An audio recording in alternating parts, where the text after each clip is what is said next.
In the years of the 1930s, Newport was a city that was in the hands of the gangsters. Crime was rule of the day, and citizens was being scared, the police were powerless, and politicians were bought off. The top dog in the criminal underworld was Salvatore Zaza, aka the Godfather, and head of what was then known as the Zaza crime family.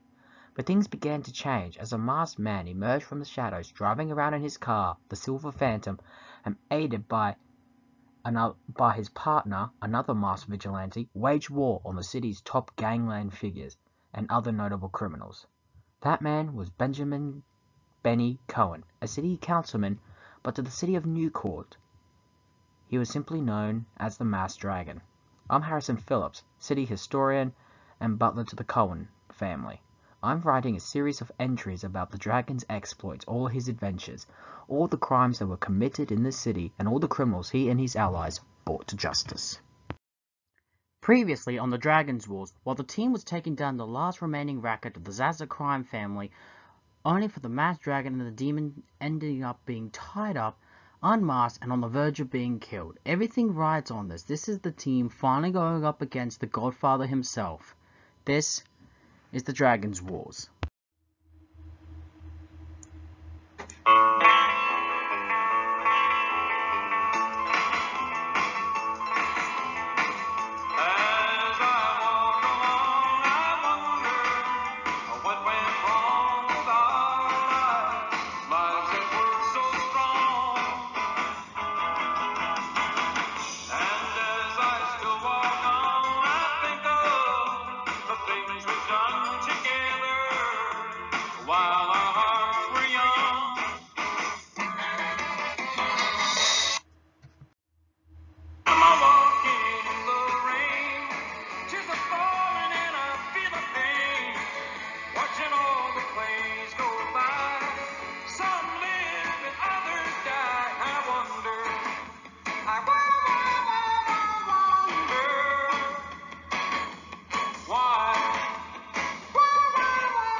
Now, before we get into where the last story ended, we need to learn a bit more about Salvatore Zaza himself, the founder of the Zaza crime family and the team's public enemy number one. Salvatore immigrated to the US with his family and his cousins when he was only 4 years old. He had a younger brother, Vincent Vinny Zaza, born a year later after they moved. He and his brother both grew up poor and on the streets of Newport, trying to survive and support the family. His mother died in a mugging and his father died on a construction site. Now both brothers were left alone. Their cousins looked out for them, but they could never truly replace of the relationship that the family that they had lost. By the 1920s rolled around, the Zaza brothers began a small bootlegging operation selling liquor to their local neighborhood. However, some small-time gangs began to encroach on their home street. As a result, the Zaza brothers fought back. They ended up winning, and as a result, they got the respect of fellow street enforcers everywhere within the city, resulting in these men beginning to join the Zaza gang, and this would eventually become, of course, the Zaza crime family. They pretty much, their first source of revenue during the early days was bootlegging. However, they eventually expanded into the gambling rackets, protection rackets, prostitution, and then eventually political blackmail, getting the family a political power and resulting in them reaching high status within the Newport underworld. However, this also got the attention of the rival family and arguably what controlled Newport during the early 20s up until the late 20s, of course, and that, of course, was the Roman family.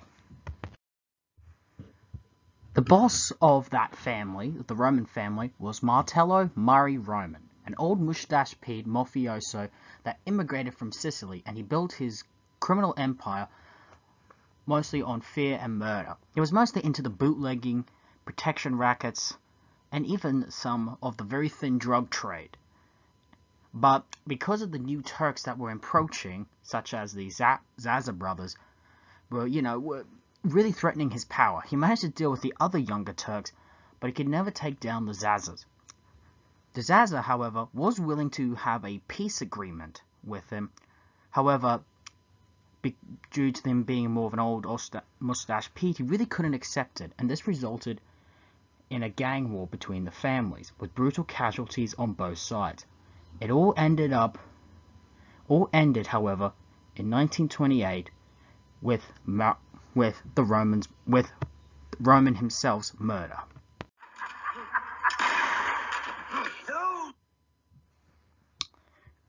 With his death, Salvatore Zaza had got complete control of New Court's criminal underworld, and so began the reign of Salvatore Zaza, with his brother Vinny serving as his underboss.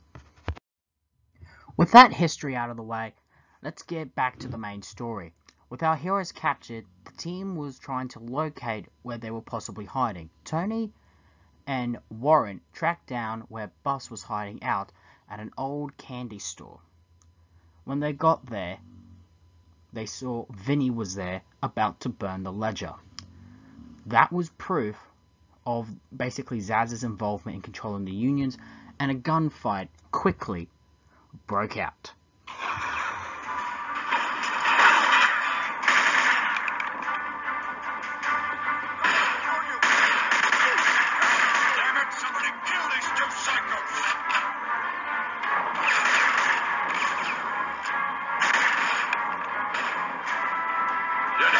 You don't stand a chance. You can't kill them all.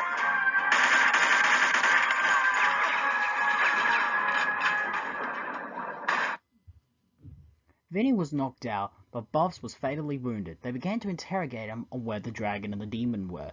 He said that they were at the Zaza family estate. Buffs then died of his wounds.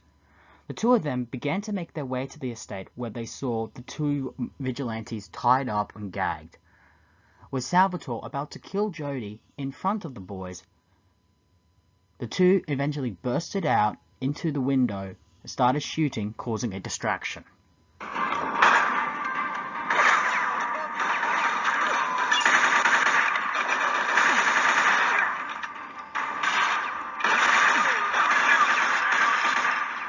gonna enjoy watching you die.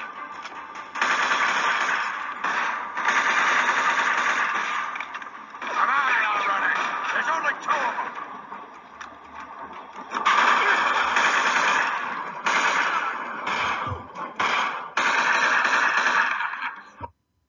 While that was happening, our masked vigilantes managed to get themselves untied, and the demon managed to get Jody out of the place, while Salvatore ran out the back door, with the masked dragon following. By the time he caught up with him, the two men finally had a showdown. And trust me, it was a long time coming. Oh, I kind of miss this. Reminds me of my prohibition days.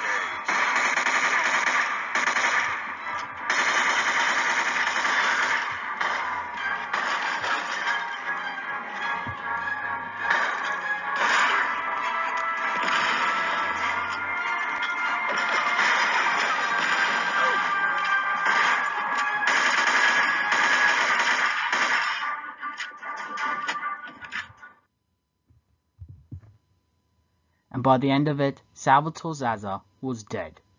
He was finished. At long last, they finally took down the Godfather. The next few months saw the arrest of many Zaza crime family members and associates, including Vinny Zaza and Vito Macchio.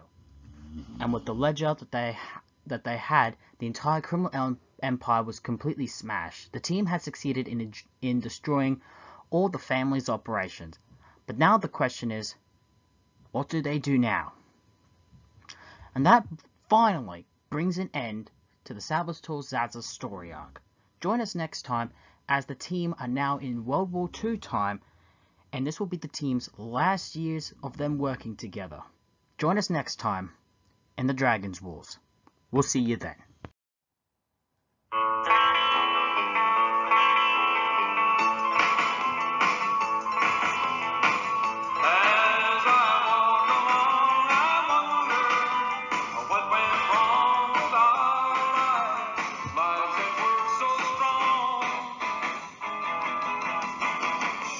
And